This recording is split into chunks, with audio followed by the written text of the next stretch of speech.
as readers, as humans in general, the reason why we're so obsessed with story is because we try on the story in our minds. Like, that's how we learn, is through story. And so we're trying on these character experiences and applying it to our own life. And Mm. it's so important to have that representation, which is why there are so many places who are banning those books because they understand how powerful that is. And the more Mm. isolated they make us queer people feel, the more that they feel like they're making us disappear. Hello and welcome to the 50 Shades of Gender podcast. We get curious about all things gender, sex, and sexuality, as well as relationships, feminism, the inclusive kind, neurodivergence, disability, kink, mental health, and all that makes us humans unique and diverse. From body positivity to body dysmorphia, it's all welcome here. Visit the website 50shadesofgender.com, as in FIFTY, for helpful resources to support us or to find out about our gender diversity and allyship workshops and courses. A massive thank you to those who have donated and those who are or used to be patrons. You really make a massive difference. I appreciate you and you're awesome. Thanks also to those of you who have sent in your stories, poems, or art for the Anthology of Hope.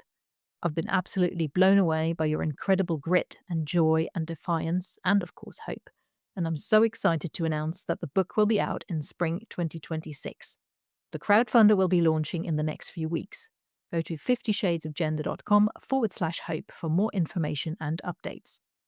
Now join us on a journey of inclusion, acceptance, and respect. I'm your host, Esther Lemons. I am a queer woman, and my pronouns are she and they.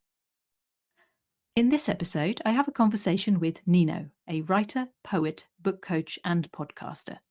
Neno's pronouns are they and she, and they are a gender-fluid lesbian word witch. Find out what that means to Neno in this episode. We also talk about compulsory heterosexuality, performative femininity, how gender dysphoria can be fleeting, finding queer community as an introvert, active rest, imposter syndrome of queerness, representation in books and stories, and embracing your magic. Please be aware we talk about an eating disorder in this episode. It was recorded on the 18th of November 2025. Now let's get into the episode. Hello and welcome. What's your name? My name is Neno, Hello, Neno. and Meow. Yes. this is Boo. Oh, hello. Hello, both of you. Ah, I So love that. to be here. Thank you. Yeah, thank you for joining me. So, yes, gender. Let's talk gender. The labels you gave me were gender fluid, lesbian, word witch. So let's start with the gender fluid, but also you talked about in your bio about your journey with sexuality and gender that took you years to unravel. Yeah, and suppressing your queerness. So yeah, let's start with that. Yeah, I figured out my gender stuff because I was trying to help a family member figure out theirs. And so I was doing research for them, and I'm like, "Hey, so this kind of sounds like it might be your experience."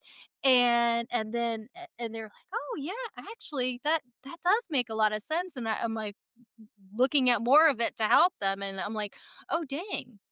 This sounds like my experience. I thought this was a normal thing." Like one does when you're queer, you think that this is just what everyone experiences, and then you find out Yeah. later on that it's not. And so Yeah. that was kind of just what was it, like 2021 or so, just kind of doing research to support, cuz I am the elder queer. In my family, I am the elder queer. There's no one out who's older than me, Mhm. and so with that, I, took it upon myself to be the one to try and support and guide the younger queers of the family. And Yes. so that's what I was trying to do, and then it ended up being something for me. And it was funny because when I came out to so I came out as queer first, and that evolved into the other labels, as it progressed and stuff. But when I came out as gender fluid. I thought that that one was gonna be the one that was gonna be harder for people to grasp, Mhm. because I didn't even know that gender fluid was a thing. I knew trans, I knew non-binary, but gender fluid, what is this? And then I said it and I explained it and they're like, "Oh yeah, that makes a lot of sense for you." And it was like, "What? How was queer harder to grasp than that?" I'm like, "I didn't even know this was a thing." And then all of a sudden it's just like, "Oh yeah, no, that makes total sense." It's great. I love that. So were you kind of you said you embraced the label queer first. And what did that mean to you at the time, like before then? My sexuality took a real long journey. I took the long way around. So I grew up in the South in America. Um, I'm assuming a lot of your audience is in the UK, but in that area, it is very binary, very old school, like misogynistic. All the stereotypes about the American South, and with that, the entryway for me initially was bisexuality. And I'm like, okay, so this way I'm not turning down men, right? I'm not, and I never questioned the attraction to men. I'm like, but this is the default, and therefore I must be bi. And luckily, my boyfriend at the time was like, oh, yeah, this makes total sense. He's British. So he didn't have the same perception of sexuality as I did growing up because he grew up Mhm. in England where it was just like not such a controversial thing to be like, "You're not straight," whereas I had, and so when I said like, "Ah, I'm having these dreams about these girls I'm going to school with, I don't know," he's just like, "Oh, yeah, well, you're probably just bi," and I'm like, "That makes like that wait, that's like a real thing?" And he's like, "Yeah, of course. Bisexuality is valid, it's real." And I'm like, because in my head, growing up where I did, it was if you're pretending that you're quote pretending to be bisexual and that, it's if you're a girl who's bisexual, then that you're trying to get attention. If you're a guy who's bisexual, then you're really gay. Like this was a very, very Mhm. prevalent narrative for me, around me and stuff like that. So he was actually the first one to be like, "Hey, you're just bi. It's okay." And I'm like, fast forward, married him. Um, and Aw. then when we divorced, I officially came out as bisexual. Then that evolved as I started dating women, and I'm like, oh, actually, I've never actually questioned if I had attraction to men before. So I started questioning it and going through, like compulsory heterosexuality and intellectualizing things a lot as I do. And once I started questioning my attraction to men, queer started feeling more comfortable than bi because I was like, I don't know if I'm attracted to men. But because of so much internalized homophobia, it took me a really long time to get through that journey into like being comfortable with saying gay or lesbian. So I landed in the queer space for a good amount of years before I finally was just like, nah, I'm a lesbian. It's fine. And because, like, I can't even tell you well, I'm sure there's plenty of people who are listening who are gonna be able to, relate to this experience, but just the idea of saying the word lesbian out loud sent my entire nervous system ablaze. And so it took a lot of time to, like, desensitize that nerve, to get to the space where I could say that. And then once I said that and that was feeling more comfortable and something that I could say more openly and stuff, then, like, the gender expression became more easy because I'm like, "Hey, I'm a lesbian. I don't have to dress for the male gaze anymore." So, prior to that, it was performative femininity, and that's kind of where I lived because Ooh. I was very centered around men, you know? Mhm. And so as I deconstructed the way I centered men, I started deconstructing how I presented. And then when my niece came around and was just like, "Hey, I'm having these gender experiences. What do you think?" And I started doing research. I'm just like, "Oh." this is my experience. And then you start kind of looking in retrospect all of the layers of everything to see how these things impacted, because we're just one being. We like to think we can compartmentalize things, but we really can't. And how these experiences actually impacted these experiences, how this felt versus how this experience. It's just it's a wild ride. Yeah. Wow. So I'm just sort of processing all you're saying. It's such an interesting journey, It was a right? long And I yeah. didn't actually come out to more than just like my sister and my mom until I was 29. Yeah. Hmm. My Yeah. Saturn Yeah. return was wild. Tell you what. Yeah. Oh. Oh, you know what I was going to ask you? When you said initially, like calling yourself a lesbian made like it did stuff to your nervous system and it freaked it out basically. Having been doing some nervous system work, I can relate, not with that term necessarily because it doesn't apply to me, but other stuff for sure. So how did you go about soothing and regulating your nervous system to get to a place where you're embracing that term now? I think it was just easing into it more. For me, it was a bit more of like putting your foot in the water and then getting used to that and then putting it, so that's like how my labels went, right? It was like it went queer, then gay, then lesbian. Because gay felt more blankety, right? How we use it in the queer community, being gay, being queer, like they're very interchangeable and they're very blankety. And I liked queer for a while because it didn't have those strict parameters, and still sometimes I'll use queer as well as lesbian because I don't like boxes. But I also do not want anyone to think that am open to dating or being with a cisgendered man. But also, queer feels more open for trans and non-binary people, which I am open to. And so sometimes, the labels get a little murky.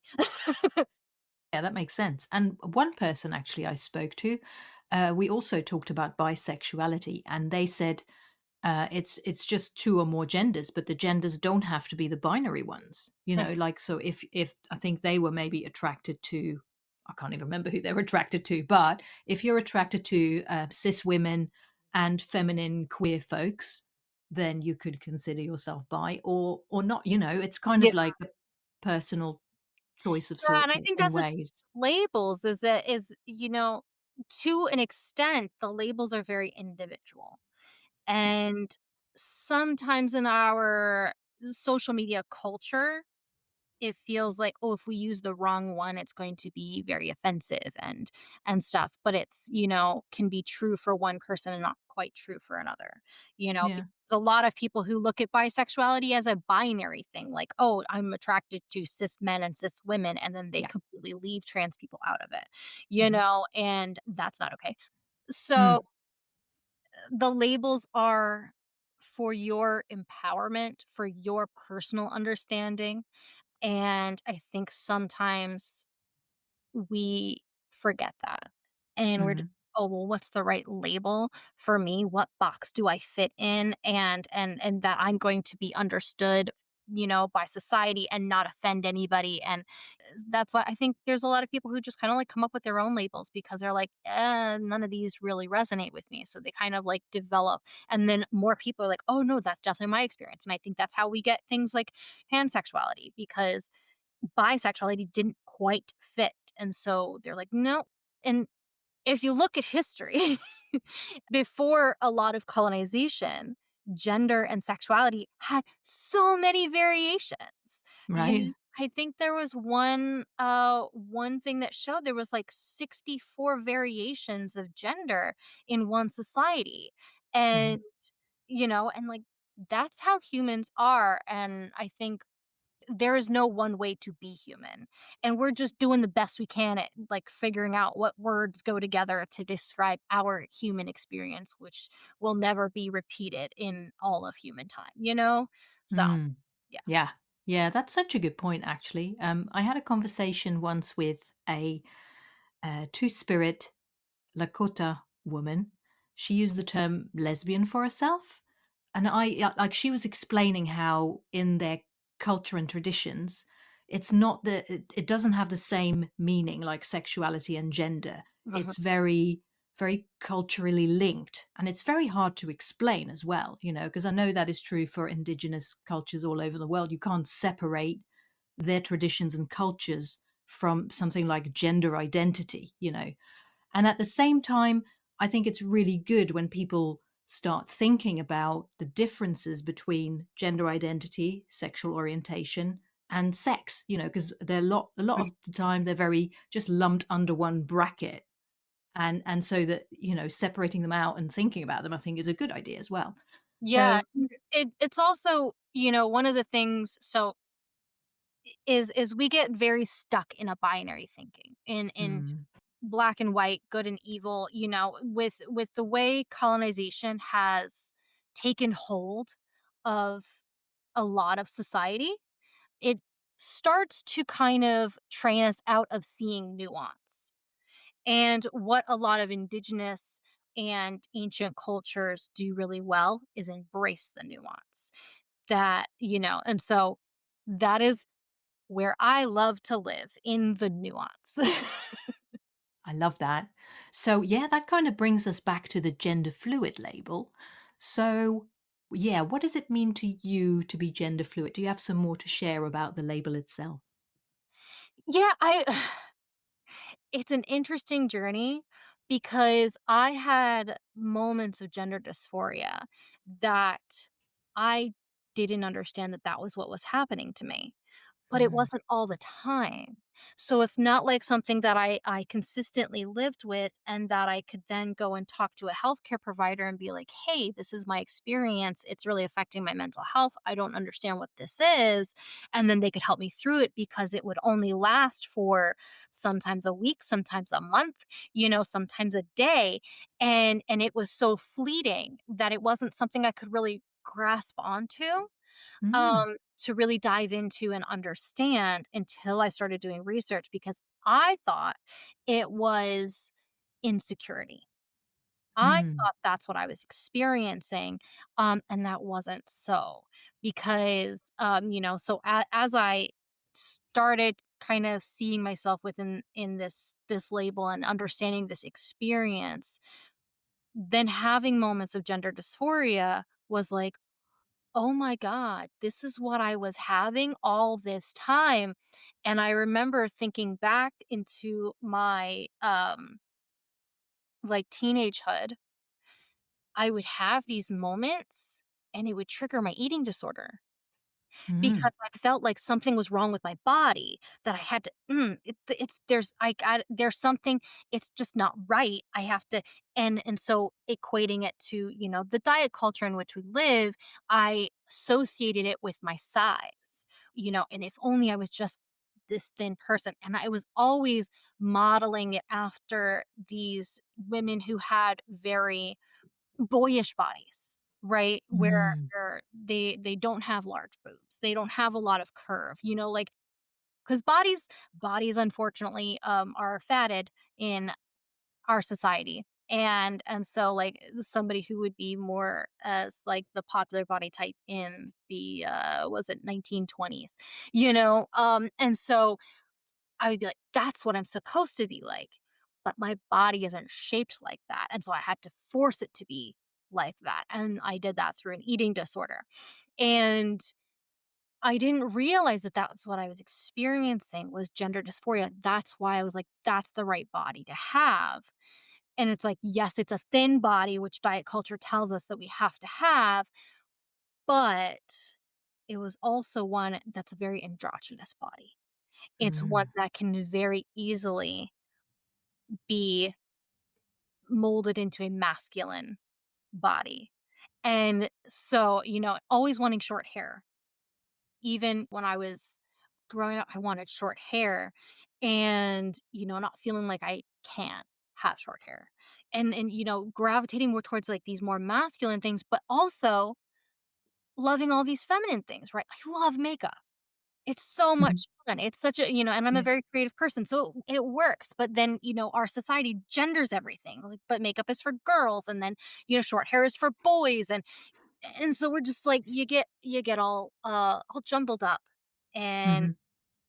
so once I figured out what it was, and then I had that moment of gender dysphoria, and my brain instantly went to starvation, I'm like, "No. Oh my god, this is what it is. I'm having gender dysphoria. I need to just dress more masculinely today.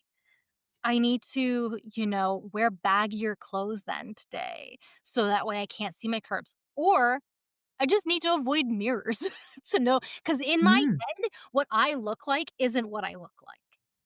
And that awareness and education in what that experience is like was really helpful for me, because had I had gender dysphoria all the time, like as if I were, trans or non-binary, then that's something that maybe I could go and talk to a therapist about and understand more deeply and, like see Mm. those things. But with the gender fluid experience, it was something that was very fleeting. So I never associated it with gender. And Wow. I could never be in it long enough to really dive into like, "Oh, well, what's making me feel better? What's making me not?" So, yeah, it's really weird, and I recently had a really big bout of it because I had longer hair, and it was so wild of how much it just I think, like, last time you saw me, I had, like, shoulder length hair. Mhm. And I was just like, "Oh, it's fine. I'm like Bucky Barnes here, like, it's cool." And it was just so like, and also I'm neurodivergent, and so, like, the sensory issue of it all was Yeah. adding fuel to the fire, and I chopped my hair off, and I tell you, the same day of just chopping my hair off, I felt more me. And it was just like, Wow. I really need to stop trying to perform femininity and trying to be this version of me that I think I should be, and just start being the version of me that I am. And so, yeah, Yeah. hope that answered. Wow. Yeah, I find it super fascinating. I'd never considered in a way that like gender dysphoria, I thought it was either just something that's with you and some days it's stronger and some days it's milder, but it's always there. And talking to you now is it's like it sounds like a very different experience, and that's really fascinating to me. And it sounds also very body it's so entangled with like everything in society though, isn't it? Because I know I wouldn't say that I mean I'm neurodivergent, so that's a thing. But and since doing the podcast, I have started questioning gender, including my own, and sort of been on a journey with it.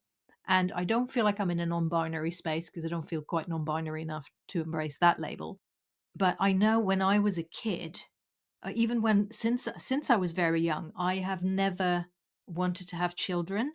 The idea of being pregnant and giving birth kind of it just made me shudder. Like it was more than just like, nah, don't fancy that, and it was and I was thinking, God, is that a sort of type of body dysphoria, maybe? I have no idea what that is.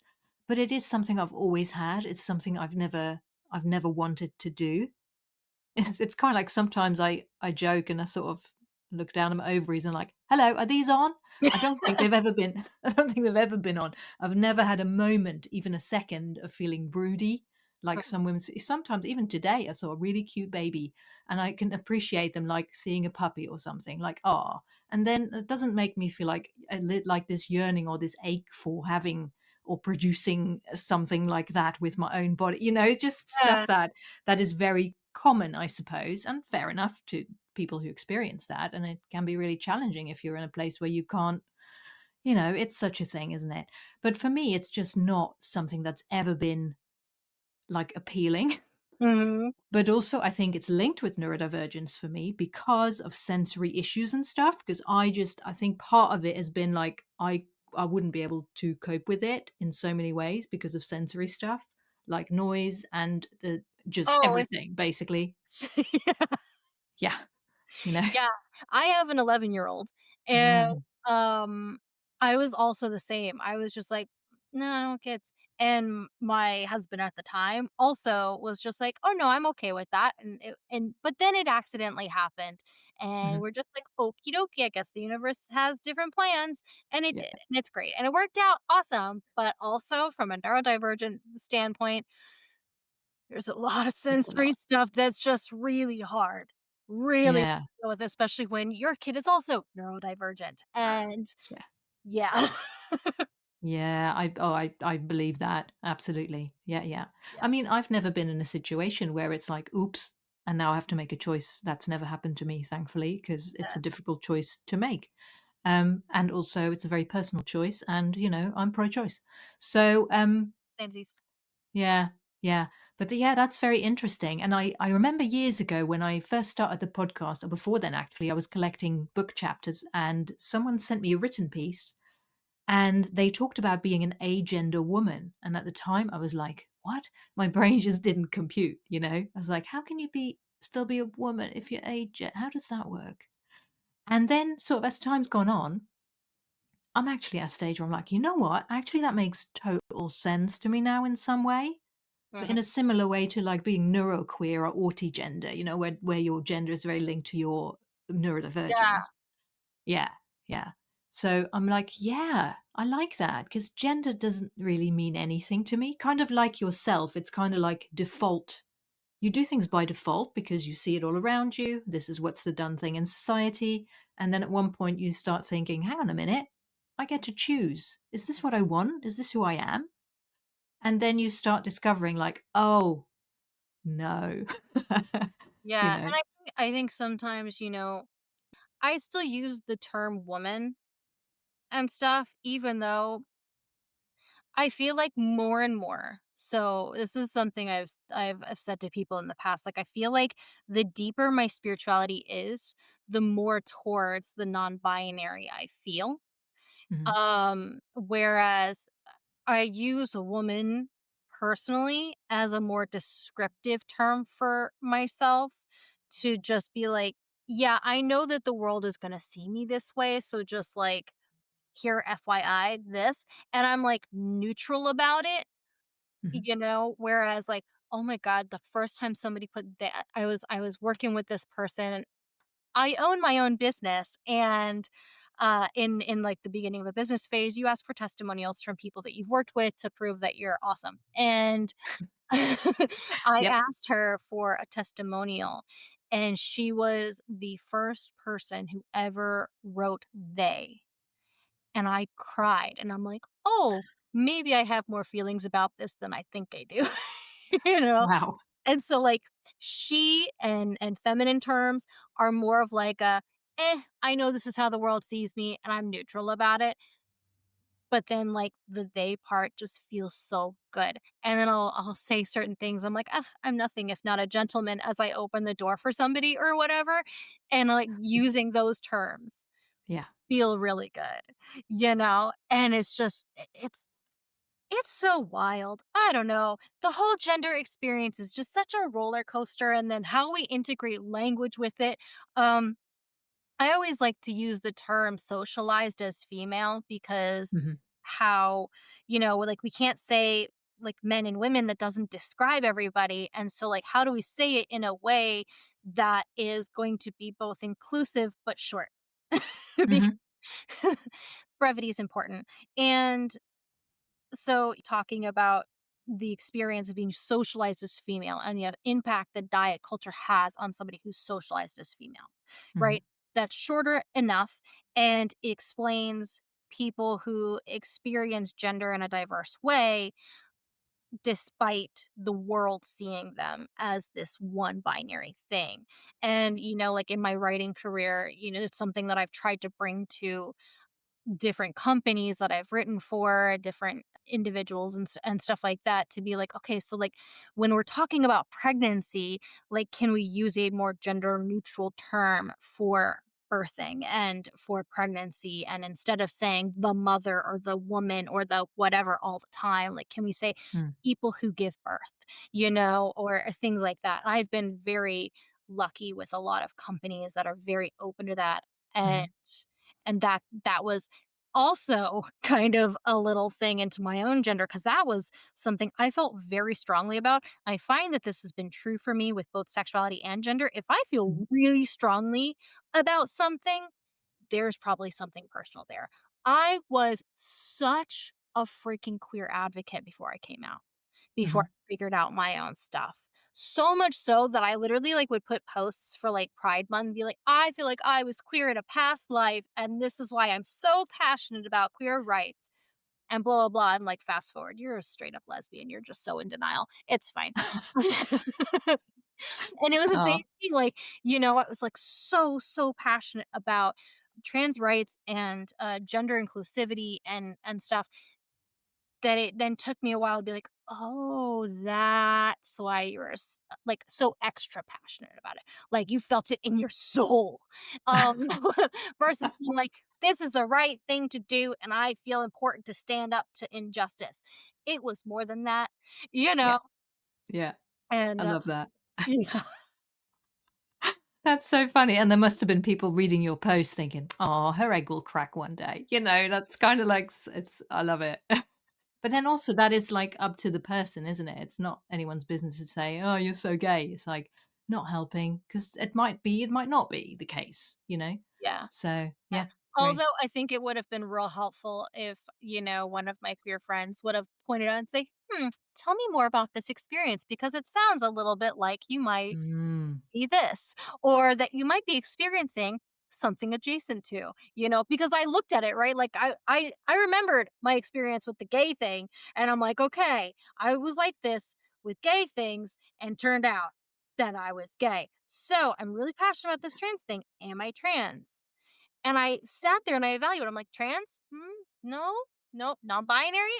No, not quite. I don't know. I guess maybe I just really care. That makes sense. And then I moved on because I didn't know about these other experiences, which is why mhm. podcasts like yours and information like you're putting out is so important because there's so many experiences and none of Yeah. them are wrong.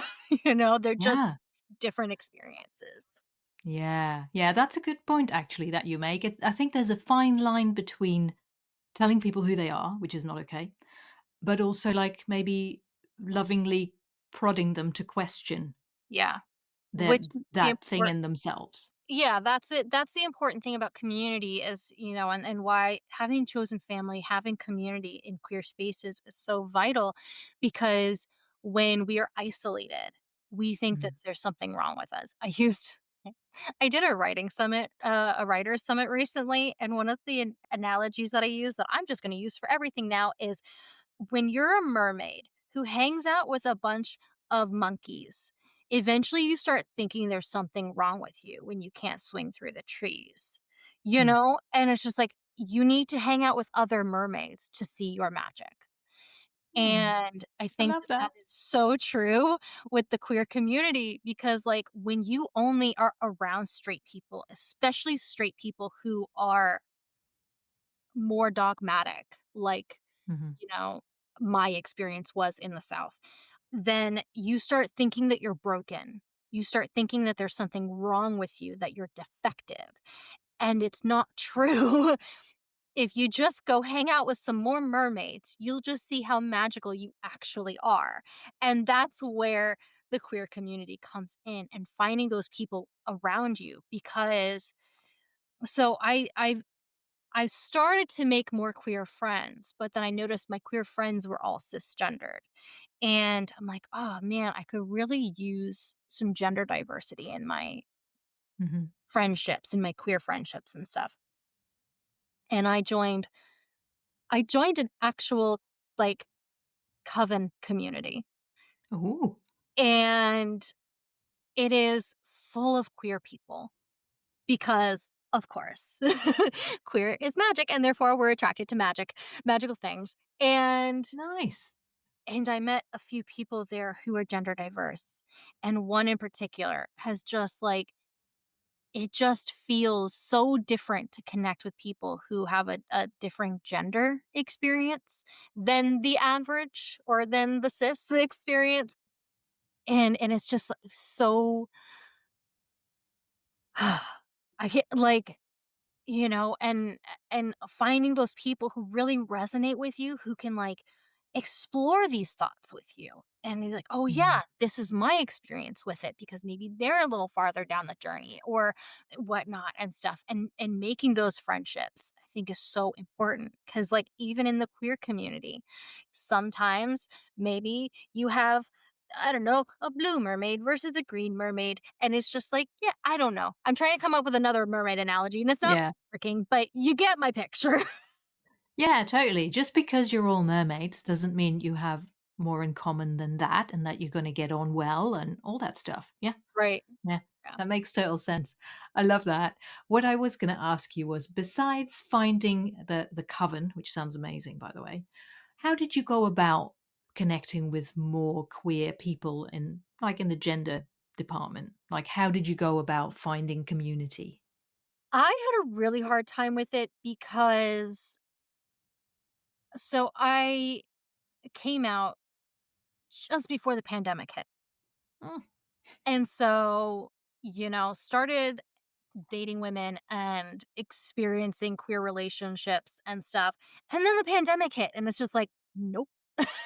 okay. And so that put a big old pause on everything. And then, Mm, going through my own processing of things and understanding things, I did so much on my own and did so much just reading and understanding and trying to learn and grow and explore the thoughts within myself and being the one of the few queer people that I knew. And then like I had a couple of queer friends and they were more of like party queers, who are just like, yeah, you want to come into a queer space, like come to the club. And I'm like, that's too overstimulating. I can't do that. How mm, can we have a conversation to understand the experience of gender when we're in a nightclub? I can't do that. Like, I need, mm, and so it really wasn't until recently that I finally found a queer community.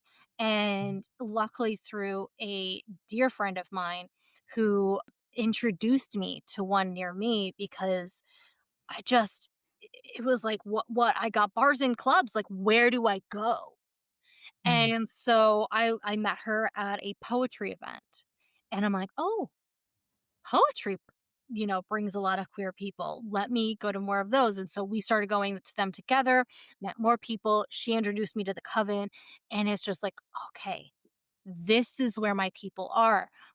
But it's not something that we like plaster. When looking for queer communities and stuff, especially when you're in your 30s, a mm, lot of things are targeted more towards, the 20s because of club culture and stuff. And I'm just like, it's 9 o'clock. I'm in bed. Why? I'm not going to a drag show. right? What are you talking about?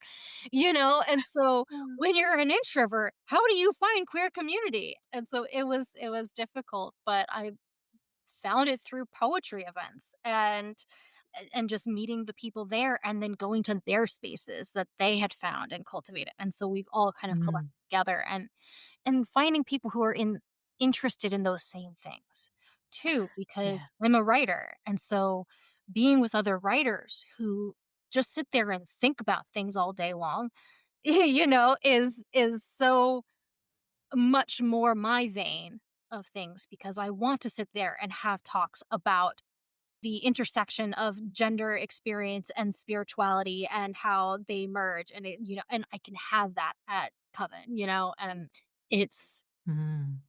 yeah. I think it's all about finding your own brand. It's finding your own particular thing and yeah. Yeah. Yeah, and it's important, like you just say, like there's more, you need more in common than just gender or, being gender fluid or, yeah.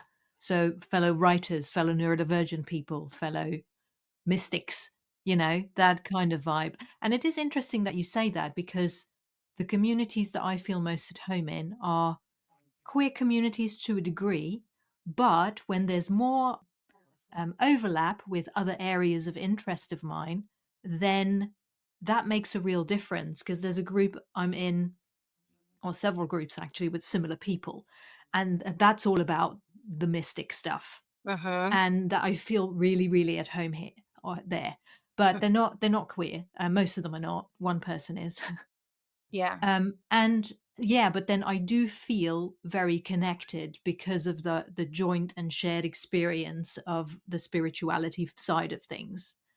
Yeah, but I also feel like it would be lovely to meet more people with more subjects in common, like with more of those connection possibilities. And I think it also depends on what you're looking for. If you're just looking for meeting people, then like bars are great and stuff. If you're an extroverted person and you're like, yeah, let me just go up to that random person and just say hi because I really like their hair.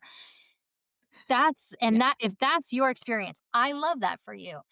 But Mm, there's too many layers, yeah. and stuff. And so like going to events to where I know that I mean, like, I can't believe how queer poetry is. I don't know why. I don't know why it surprises me so much, but I've been to so many different poetry events, and I'm like, "This is a very gay space." I'm like, "I think the straight people are outnumbered for once." Like, just looking Oh. around and, like, see so much gender and sexual diversity around Mhm. that I'm just like,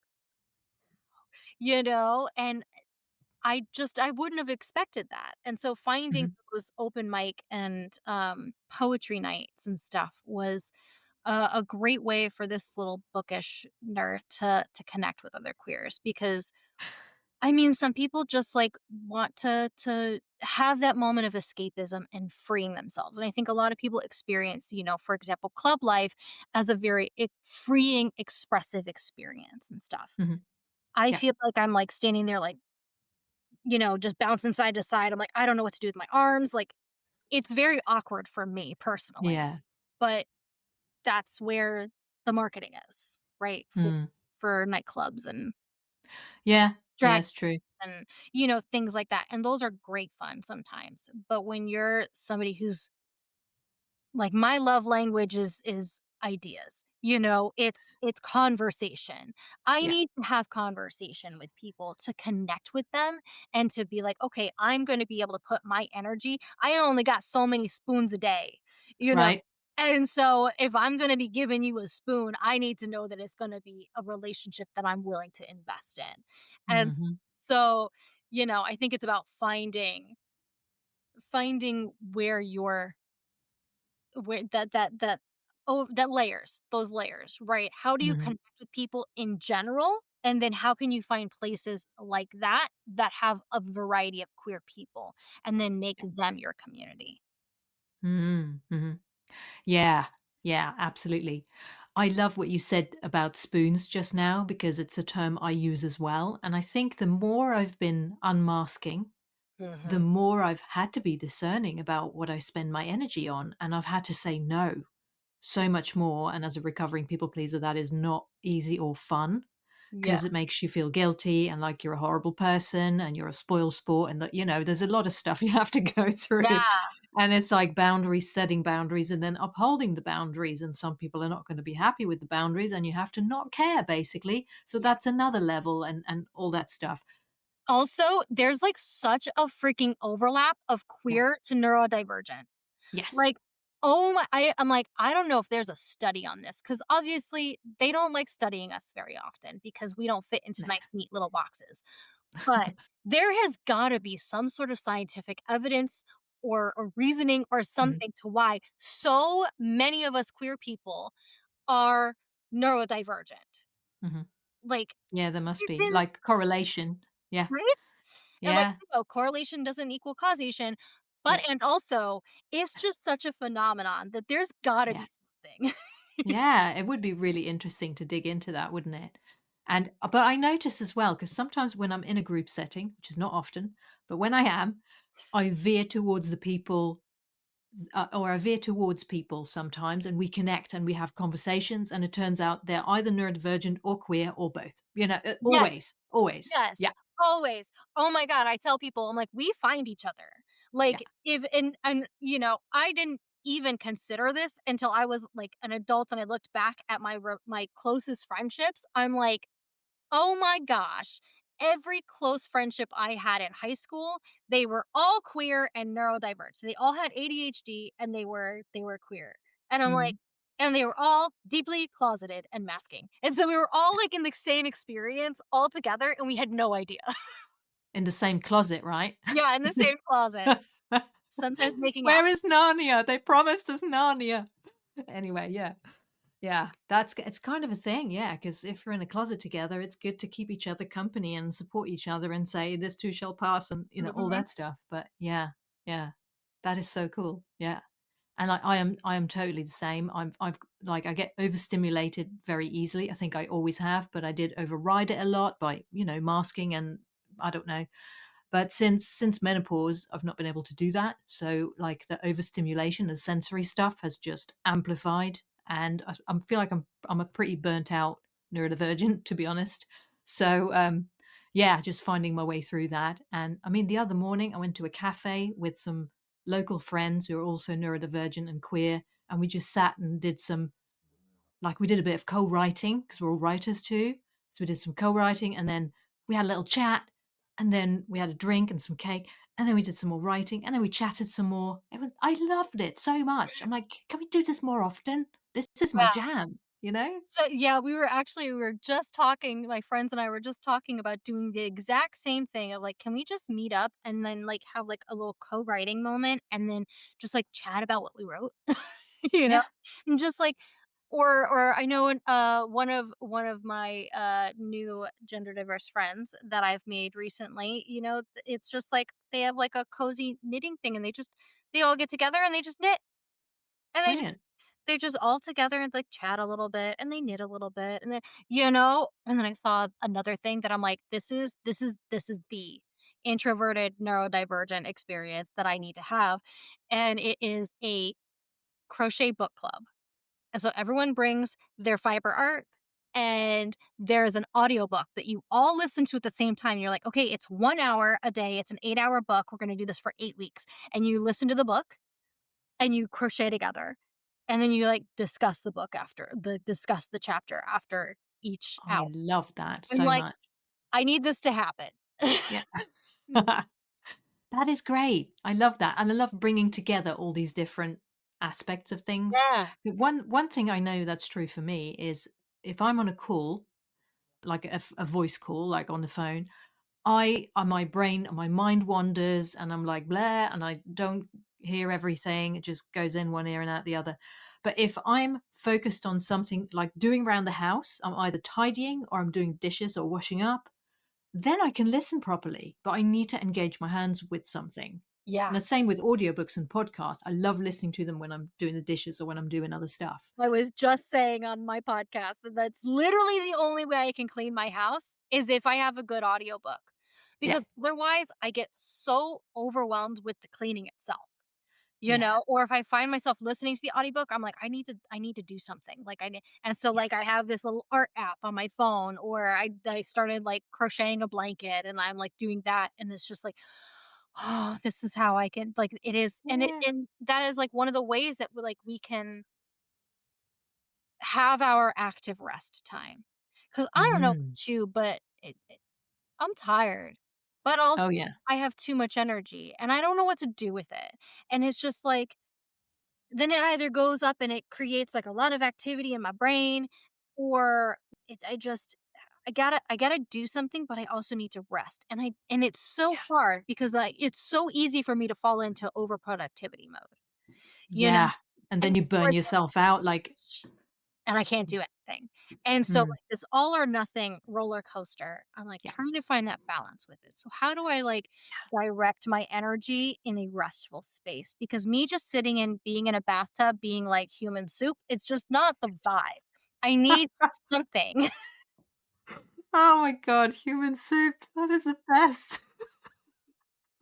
Ah, People are like, "Oh, put a face mask on, listen to some nice music, and take a bath." I'm like, "But what do I do? I need to do something." yeah. They don't Yeah. understand when you're so fidgety. And so, Yeah. like, you need and I my brain is just it just never shuts up. Nope. Just is I always relate. going. Mhm. You have the thing where you narrate everything, like, in your brain, you're like, "Oh, I gotta get up. I Yes. gotta go brush my teeth," and then apparently not everyone does that. I'm like, just no, that's not possible. Anyway, yeah. I'm Yeah, no, like, everything. Yeah, never a quiet "Do you moment. think that, like, you have to go brush your teeth, wash your face, then go make your coffee, and like you don't narrate your life, and people are like, "No, I just do it." Mm. Or like, I'm not thinking of anything. Like, shut up. Yeah. That's not I'm like, possible. I'm literally not ever not thinking. Like it's just Yeah. it's always nonstop in there. Yeah. And so much so that my guides sometimes come in and they just go, "Shut up." I was literally in a coaching call recently and she's just like, "So I'm hearing like there's just too much words, too many words, too much talking." And I'm like, Mhm. "Oh, they're telling me to shut up. It's fine." And they do that a lot. Kind of just like, "You're not listening because you're talking so much." Mhm. And it's just because that's what's always in my brain.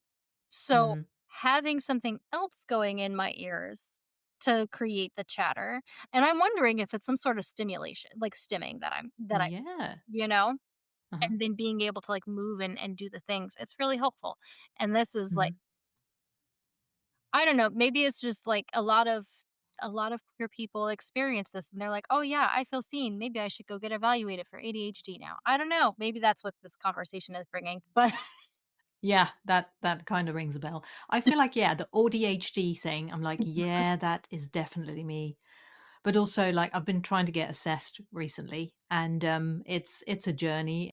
I think when I started, I was lucky. I spoke to the right person in my GP surgery, and they helped me out a lot, and they got me on my way. And, first of all, I was gonna get diagnosed for autism. I was gonna pursue a diagnosis for autism, and then went through all the things, filled in all the forms, which was, like, a bit of a chore, and, like, ADHD, like, here's a bunch of forms to fill in. Well, if you wanna assess if someone has ADHD, just give them a load of forms and you won't hear from them for a few months. It's like, seriously, oh my god, it was the worst. Anyway, first autism, and then I got the result back says, "No, we don't think it's autism, but you might wanna get assessed for ADHD." I'm like, "Great." So I went back to the person, they referred me on, another pathway in the system here, and I then got assessed for ADHD again. It took me months to fill these bloody forms in, right? Because it was so overwhelming. Anyway, I got there in the end because they threatened to kick me out. I'm yeah. like, "Okay, I'm on this. I'm on it." So then I managed to get it done. And then I had a conversation, like the assessment with the person. At the end of that, they came back to me a while after saying, no, it's not ADHD, but we're quite certain that those were their words, that it's autism. And I'm like, is this a game of bloody ping pong? What the hell? You know? Yeah, and But I it, think it is, essentially, like, yeah, they didn't include us in studies, socialized no. female people, like, they didn't include us in studies until Yeah. I think it was the '90s, don't quote me, but I think it was the Mm, 90s. mm, And so now there's this influx of late in life, neurodivergent people who mm-hmm. socialize as female. And it's just like, so then our experience is so different because of the layers of masking. And Yeah. depending on what country you live in, like Hmm. your access to, like, I know some places here in the state, it's like you're looking at years before you get your Yeah. autistic diet, your Oh, yeah, here too. diagnosis. And so, like, I think that especially as an adult where you don't need an IEP for school, type of thing. I think as an adult, like, self-diagnosis is super valid. Yes, definitely. And, like, if it helps you to understand, like, because when I figured it out, because I figured it out before I got any sort of diagnosis. Actually, Mm. I'm not formally diagnosed. I am informally diagnosed. But, Yeah. like, Yeah. because I was getting my son tested. And that's, I think, Mm. a lot of us, millennials and Gen X, whenever we came to the party, we're getting our kids tested. And Yeah. it's genetic, so it came from someone. And so then we're like, "Oh, that was my experience. Oh, that was like, Yeah. and they never considered testing us when we were in school. That's right. And so then we're now kind of like getting the information secondhand. And in this world, in the way our healthcare systems are structured, like, it's the same thing, I think, when you're queer. It's just like you Mhm. accepting it is the key. Yeah. And it doesn't matter if other people accept it. It doesn't matter if people understand it or they validate it. This is your truth. And if you doing the things that validate you and support you makes you happy, then what the fuck does it matter? True. Yeah, You know? absolutely. And Yeah. so, like, there's so many resources online to where you can be like, "Hey, here are some cleaning hacks if you have ADHD and stuff." And if those freaking work for you, who cares if you have a diagnosis or not? Mhm. And I think sometimes we get really stuck in like the but the label and and the imposter syndrome. That's a whole Mm. other conversation. The imposter syndrome of queerness. Ooh. Yeah. I had Wow. so much of that Mhm. because I came out during the freaking pandemic. You Yeah. know, it's not like I had a whole lot of access Yeah. to people Yeah. and stuff. And, it's just, it's all about finding your truth and living within your truth and doing what it takes for you to find the happiness and the peace that you deserve to have and less about well what is right for like me to fit into society of things, what are people going to think and stuff. And the more Mhm. we can stop thinking about other people's perception of who we are and more of who we are and Yeah. living within that, the better. Mhm. Yeah. Definitely. Love that. Wow. So, is there anything that we haven't talked about yet that you would like to say before we wrap up? Like I said, I can talk a lot. So Oh, good. I'm sure we could have like easily have another we conversation about could this. absolutely because I literally words are my not only my love language but also my livelihood, so I can make them endlessly.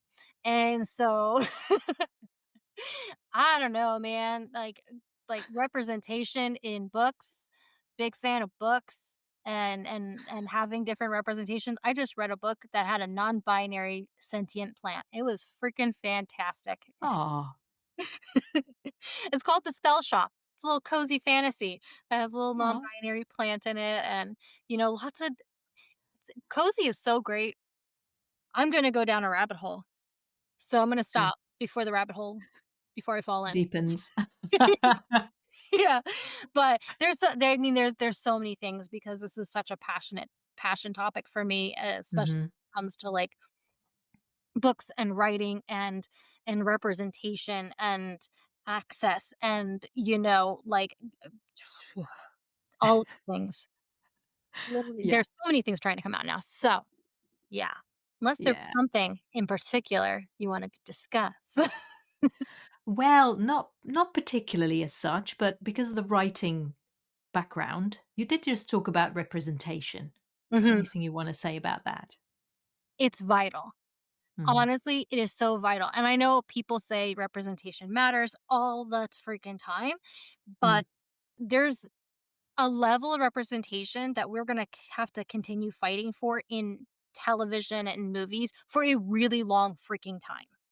Mm. Like, we're still battling basic racism in media and Mhm. stuff like that, and fat phobia in basic media and stuff. Yeah. But books, we have so much freedom to not only like even in like when it comes to different types of publishing, right? Self-publishing, indie publishing, those Mhm. spaces alone, if you write whatever book you write, there is a place for you to have a whole book community that's obsessed with your book about whatever it is, whoever the characters are, and there's so much freedom and in ability to find inclusion in books and find like the one I just mentioned. The main character is very autism coded. Mm. And, and then there's other ones that are just like this character is so like another cozy that comes to mind. Can't spell treason without T. One of the it's a lesbian couple and or one's lesbian, one's bi, and one of them is so ADHD coded. And so you can see yourself in these characters, and Mm. that's so important to not only see yourself in a character, especially when you're growing up and you don't know who the fuck you are, like, Mhm. see yourself in a character and then be able to see a future as that character, right? That character finds love. That character has a career. That character, does something important in their world and stuff. And seeing that, because as readers, as humans in general, the reason why we're so obsessed with story is because we try on the story in our minds.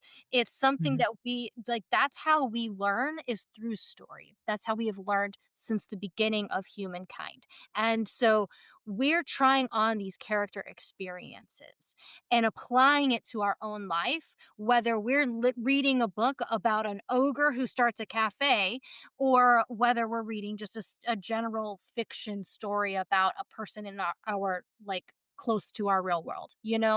And Mhm. it's so important to have that representation, which is why there are so many places who are banning those books, because they understand how powerful that is. And the more Mm. isolated they make us queer people feel, the more that they feel like they're making us disappear. Yeah. And so it is so important, as not only readers, to consume that type of information, to support these authors, and to, recommend these books and talk about these books and talk about how the power of these different characters who are not just within this specific flat, where we see everybody kind of character, but also to be writing these stories. And that can look so many different ways, between a short story, a fantasy, a fiction, just like a general fiction. Like there's so many ways that you can do this. I recently had some comments on one of my podcast episodes about like the serialized fiction, and just basically online, where it's just like they just basically release chapter after chapter of just like something similar to what we saw with like fan fiction, and then that's nothing, Mm. right?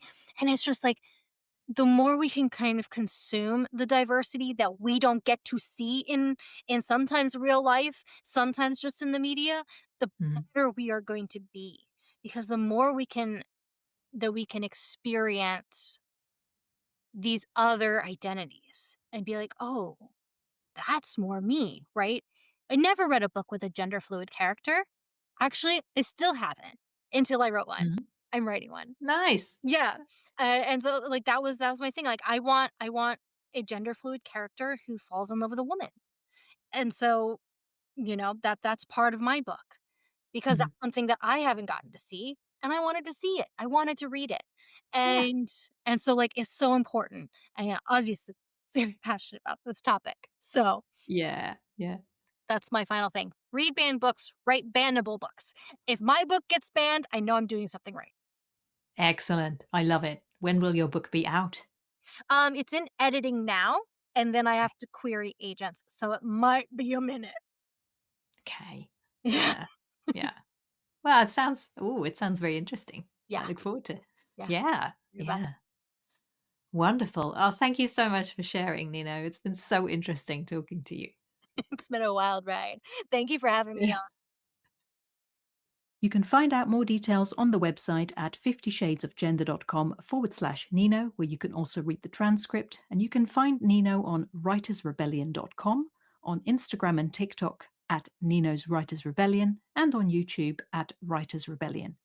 Nino's podcast is called Storystruck and is available everywhere. Thank you for listening to the 50 Shades of Gender podcast. You can find us online at 50shadesofgender.com, as in FIFTY, on social media and on YouTube. Visit the website to support us, find out about our gender diversity and allyship workshops and courses, and keep up to date on the Anthology of Hope, which will be out in spring 2026. Visit 50shadesofgender.com/hope for more information and updates. We hope you will listen again. Until then, stay curious and open-minded.